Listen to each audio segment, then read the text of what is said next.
अरे आईची माया काय असते ना, त्या लेकरांना विचारा ज्या लेकरांना आई नाही. आईचं प्रेम काय असते, आईची आपुलकी काय असते, आईचा जिव्हाळा काय असते, आईचं मातृत्व काय असते. त्या लेकरांना एकदा जाऊन भेटा गड्या ज्या लेकरांना आई नसते. त्यांनाही असं वाटतं की मला जर आई असती ना, माझ्या आईनं मलाही जवळ घेतलं असतं. मला आई असती ना, माझ्या आईनंही माझ्या डोक्यावरनं मायेनं हात फिरवला असता. मला आई असती ना, तर तिनंही मला जबरदस्तीनं एखाद चपाती जास्तीची खाऊ घातली असती. मलाही आई असती ना, तर गल्लीतल्या सगळ्या बायांशी माझी आई माझ्यासाठी भांडली असती. मलाही आई असती ना, तर मलाही तिनं प्रेम दिलं असतं. आणि मलाही आई असती ना, तर मीही हे म्हटलं असतं की माझ्याकडे सुद्धा आई आहे. ज्यावेळी मी शाळेत जातो त्यावेळी इतर लोकांच्या माया त्यांना शाळेत सोडून द्यायला येतात, पण माझी आईच नसते. ज्यावेळी शाळेचा डब्बा उघडतो ना, त्यावेळी इतर लेकरं सांगतात माझ्या आईने हे बनवलं, माझ्या आईने ते बनवलं. पण ज्या लेकरांना आई नाही ना दादा, ते लेकरं सांगूच शकत नाही त्यांच्या आईनं काय बनवलं.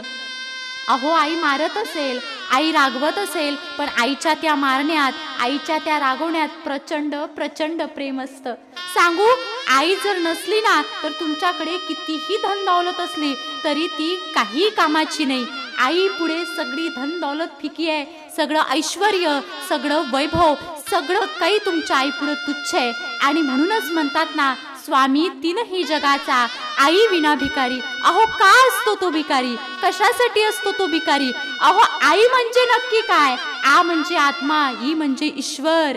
इतका मोठा ईश्वराचा अंश म्हणजे आई आहे. देवाला प्रत्येक ठिकाणी राहता येत नाही ना, देव प्रत्येक ठिकाणी राहू शकत नाही.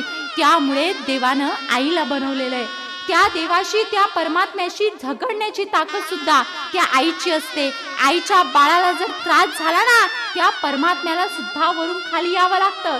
त्या परमात्म्याला सुद्धा मान खाली टाकून ऐकून घ्यावं लागतं. कारण ती आईची ताकद असते, ती मातृत्वाची ताकद असते, ती तिच्या आईपणाची ताकद असते.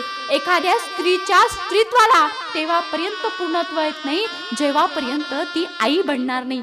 हा समाज, हा देश, ही लोक त्या स्त्रीला तेव्हा स्त्री म्हणून ओळखतात ज्यावेळी ती स्त्री आई म्हणून बनेल. त्यामुळे आईला इतकं महत्व आहे. आईला आपण जपलं पाहिजे, आईला आपण जपून ठेवलं पाहिजे. कारण आई गेल्यानंतर मग तिच्यासाठी दसवा करा, मग तिच्यासाठी तेरवी करा, गोडधोडाचं पावनचार करा, तिला गोडधोडाचं तिच्या फोटो समोर ठेवा. हे बघायला तुमची आई नाही येणार आहे. आई जेव्हापर्यंत जिवंत आहे ना, तेव्हापर्यंत आईजवळ बसून घ्या, गप्पा मारून घ्या, आईच्या कुशीमध्ये निजून घ्या. या जगामध्ये कितीही क्रूर माणसं असतील ना, कितीही मोठी माणसं असतील ना, तरी त्यांचं त्यांच्या आईवर नक्की प्रेम असतं.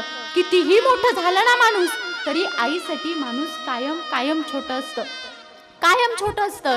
एकदा माणसाला संकट आलं, माणसाला रडावं वाटलं, माणूस हताश झाला की फक्त आईच्या कुशीत शिरला ना, आणि आईने आपल्या डोक्यावरून असा मायेचा हात फिरवला ना, तर सगळं दुःख नाहीसं होऊन जातं, सगळं संकट नाहीसं होऊन जातं. अहो, हे जग एका बाजूला आणि आपली जन्मदाती माय एका बाजूला. मायला इतकं महत्व आपण का देतो. ती असते ना तेव्हा आपल्याला रागवते, ती आपल्याला बोलते, ती आपल्याला कशासाठी म्हणते, फक्त आणि फक्त तुम्ही मोठं झालं पाहिजे, तुम्ही घडले पाहिजे, त्यासाठी ती बोलते. लक्षात घ्या, आपण मोठं होत असतो, आई कधीच मोठी होत नाही. आपण मोठं होतो, आपलं वय वाढत असतं, पण आईचं आईपण कधीच वाढत नाही. लेकरं मोठी होतात, उंच आकाशात उडून जातात, मोठमोठ्या भराऱ्या घेतात, पण आई मात्र अजूनही तिथंच असते जिथं ती आई असते. ती तिथंच असते, ती तिथूनच तिच्या लेकरांची वाट पाहते, ती तिथंच तिच्या लेकरांसाठी रडत असते, ती तिथंच तिच्या लेकरांची सातत्यानं वाट पाहत असते. आणि तिला असं वाटतं, माझं लेकरू कितीही उंच भरारी घेईल ना, तरी सुद्धा तो माझ्या खुशीत येऊन शिरेल, तरी सुद्धा तो माझ्याशी प्रेमाने बोलेल, तरी सुद्धा तो माझ्याशी आपुलकीने बोलेल. अहो, या जगामध्ये किती भांडणं होतात. तुम्ही एकमेकाशी भांडल्यानंतर लोक एकमेकाचं तोंड सुद्धा बघत नाही, मग ती कितीही रक्ताची नाती असली तरी. पण आई जगातलं एकमेव असं नातं आहे जिच्याशी तुम्ही कितीही भांडलात ना, तरी सुद्धा ती आई तुम्हाला सोडून कधीच जात नाही. जी आई तुम्हाला पार पार मारेल, दन दन मारेल, चापटा मारेल, तुम्हाला मारेल, पण ते कशासाठी, तुम्ही घडले पाहिजे त्यासाठी.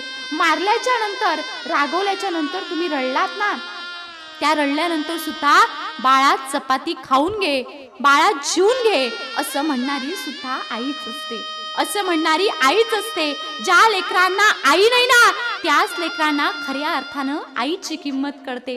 ज्यावेळी माणसं लहान असतात, ज्यावेळी आपण लहान असतो, ज्यावेळी आपण छोटो असतो, त्यावेळी आपल्याला आईची गरज असते. त्यावेळेला आपल्याला आईची ऊब पाहिजे असते, त्यावेळी आपल्याला आईची खुशी पाहिजे असते, त्यावेळी आपल्याला आईची माया पाहिजे असते, आईची आपुलकी पाहिजे असते. पण एकदा आपण मोठं झालो ना आपल्याला मग आई नकोशी वाटते हो, आपल्याला आई नकोशी वाटते.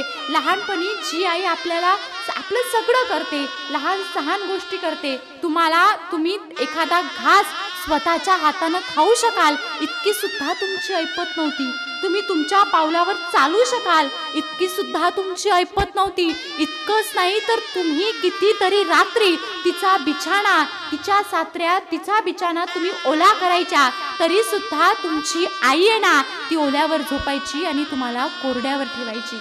तुमची आई, तुम्ही स्वाभिमानी आहात. तुमची आई तुमच्याबद्दल अख्ख्या गल्लीत सांगत फिरते, माझा जो पोरगा आहे ना तो गुणी आहे बरं का, तो खूप मोठा होणार आहे. माझा जो बाळ आहे ना, माझी जी लेक आहे ना ती खूप मोठी होणार आहे बरं का, असं ती आई अख्ख्या गल्लीत सांगत फिरते. आणि त्या आईला तुम्ही घरी आल्यानंतर म्हणतात तुला काय कळतं? ज्या आईनं तुम्हाला शिकवलं, ज्या आईनं तुम्हाला घडवलं, तुम्ही 2-4 वर्ग शिकल्यानंतर त्या आईला तुम्ही अक्कल सांगता तुला काय कळतं? हो, खरंच तुझ्यापेक्षा तिला कमी कळतं? अरे तुला काय कळतं हे म्हणण्याची तुझ्यात जी पात्रता आली ना ती पात्रता सुद्धा तुझ्या आईमुळे निर्माण झाली. तुझ्या मुखातला शब्द निघतोय ना तो शब्द सुद्धा तुझ्या आईची देण आहे, तो शब्द सुद्धा तुझ्या आईची देण आहे. तुझ्या आईने जर जन्माला आल्याबरोबर तुला मारून टाकलं असतं तर ही बोलण्याची तुझी लायकी असती का? हे तू बोलू शकला असता का? नाही. त्यामुळे आईची किंमत आपण जिवंतपणे करून घेतली पाहिजे. मेल्यानंतर काय करता?